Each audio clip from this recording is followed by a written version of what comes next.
Olá, bom dia, boa tarde ou boa noite. Fico contente que você esteja visitando o meu canal e espero que você esteja muito bem.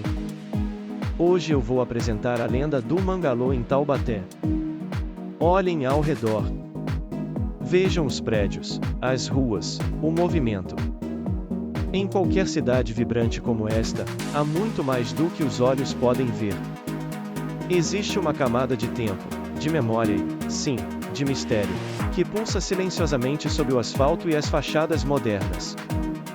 E é sobre um desses mistérios, um que ainda arrepia os moradores de Taubaté, que vamos falar hoje, e a lenda do Mangalô. Mas para entender uma lenda, precisamos primeiro entender o chão onde ela nasceu. Taubaté, aninhada no coração do Vale do Paraíba, não é apenas um ponto no mapa, é um marco fundamental na história do Brasil.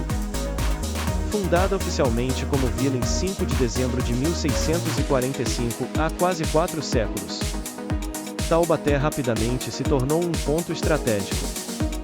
Ela foi crucial na rota de ligação entre São Paulo e as recém-descobertas minas de ouro em Minas Gerais, no chamado Ciclo do Ouro. Taubaté prosperou, mas não parou por aí. Sua história é marcada por ciclos de riqueza, e do tropeirismo à glória do café, chegando a sediar o histórico Convênio de Taubaté em 1906, que buscou valorizar o café brasileiro. E não podemos falar de Taubaté sem mencionar o seu filho mais famoso, Monteiro Lobato, o criador do Sítio do Pica-Pau Amarelo e, por extensão, a cidade que se orgulha de ser a capital nacional da literatura infantil. Taubaté é, portanto, uma cidade de grandeza, de ciclos econômicos e de uma cultura forjada pelo encontro de bandeirantes, tropeiros e intelectuais. É um lugar onde o passado é rico e o presente é vibrante. Mas, mesmo em uma terra de luz e conhecimento, há histórias que não foram contadas pela Dona Benta. A sombra do Mangalô.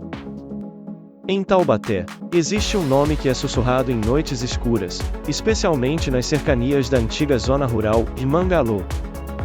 Não se trata de um fantasma qualquer, nem de um bicho-papão genérico. O Mangalô é uma entidade ou um ser que personifica o medo do desconhecido e a vigilância da natureza contra a invasão humana. A história tem variações, mas a essência é a mesma. O Mangalô é o zelador sombrio da mata, um guardião que se manifesta para punir aqueles que destroem, roubam ou desrespeitam a natureza, a terra e, em algumas versões, o próprio tempo. Dizem que o Mangalô é um ser muito forte, com olhos que brilham na escuridão, ou que é capaz de se transformar para confundir suas vítimas. Ele confunde. A pessoa que se perde na mata, sem conseguir achar o caminho de volta, foi vítima do Mangalô.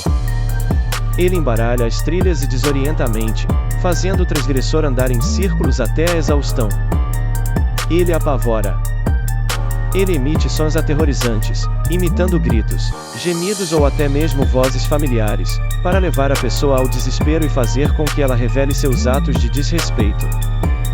O Mangalô é o aviso da natureza. É a representação folclórica de que a ganância e a falta de respeito têm um preço. Ele nos lembra que a terra que nos sustenta é sagrada e que, ao invés de apenas extrair, devemos cuidar. Por que essa lenda é importante hoje? Esta lenda não é apenas uma história antiga para nos assustar. O mito do Mangalô, no século XXI, se transforma em uma poderosa metáfora. Em uma época de urgência climática e desmatamento, o Mangalô se torna o símbolo da nossa consciência ecológica. Ele é o grito de alerta das florestas do Vale do Paraíba, dizendo: pare de destruir. A punição virá, e ela não será leve. Então, da próxima vez que você estiver em Taubaté, ou mesmo na sua própria cidade, lembre-se do Mangalô. Essa lenda nos faz lembrar de cuidar do nosso lar. Porque, às vezes, as lendas mais assustadoras são aquelas que nos ensinam as verdades mais importantes sobre nós mesmos e o mundo que habitamos. Em seguida eu vou mostrar como é a aparência do Mangalô no imaginário popular. Espero que tenha gostado do vídeo. Se puder, inscreva-se no canal, deixe seu like e comentários. Muito obrigado e até a próxima. E cuidado com o que vocês fazem na mata. O Mangalô pode estar ouvindo.